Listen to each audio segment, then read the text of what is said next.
My job within the tribe itself is to help offices, departments, and different entities of the tribe write worker policies that are safety and health conscious, that they abide by applicable laws or regulations. So as one might not be aware of, OSHA is rather silent on its application to Indian tribes. So unless we have written our own law or we have adopted the OSHA law, we might be placing our people at risk. So my role within the Taro office is primarily we work with employers and contractors who come onto the reservation. Our tribe saw the value of adopting rules and regulations. They've actually created what's called the Worker Protection Ordinance.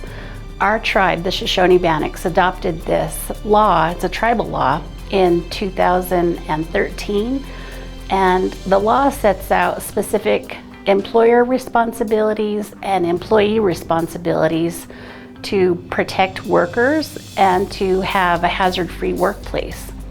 So my goal here, along with my staff, we help those employers be compliant with what regulations apply to them.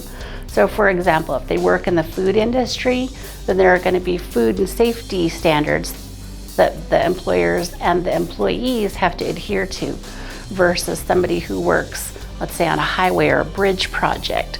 The rules and standards, if you will, are quite different and they're applicable to those specific project sites. The impact of not having regulations or rules, policies, procedures, even laws on certain projects can be fatal. As a matter of fact, that's where I first became involved. I worked for my tribe for several years. We had one project in particular where there was a fatality on the construction site. And as a newcomer to my world of work, literally that was the most disheartening, it was the most frustrating, and it was the most significant experience that I've had in my role as Taro director, because you're dealing with a person's life, and that person had a family, had children, and that person didn't get to go home that day.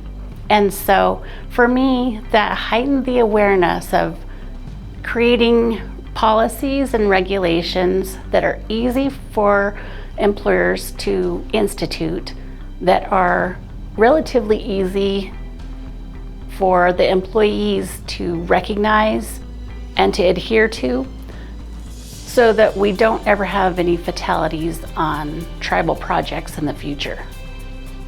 I have the fortune of working with a lot of tribes, specifically in the Pacific Northwest region.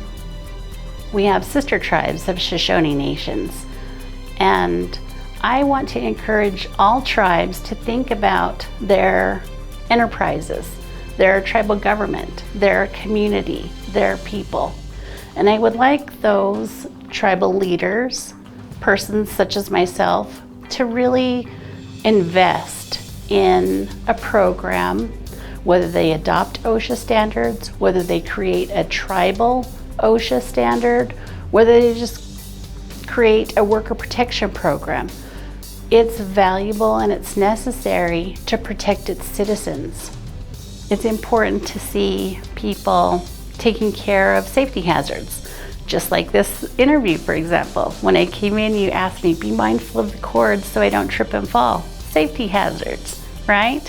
And so I really appreciate that. And it's just those little types of comments that make people feel aware and that they feel that they're being taken care of. And it's prevention.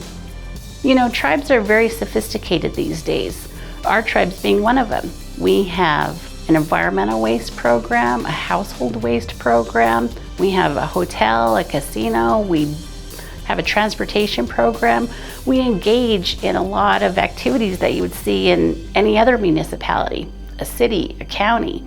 So a tribal government is not unlike those other municipalities. And we have to be concerned with different safety matters as it pertains to those different elements or those different entities.